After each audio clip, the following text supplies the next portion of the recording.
শরীয়তপুরে কার্যক্রম নিষিদ্ধ আওয়ামী লীগ ও এর সহযোগী সংগঠন থেকে বিএনপিতে যোগদানের প্রবণতা দিন দিন বাড়ছে।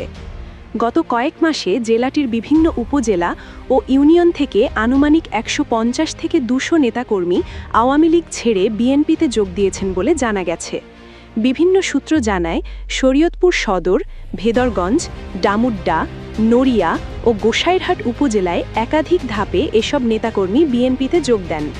তাদের মধ্যে ওয়ার্ড, ইউনিয়ন ও থানা পর্যায়ের সাবেক নেতাকর্মীরাও রয়েছেন।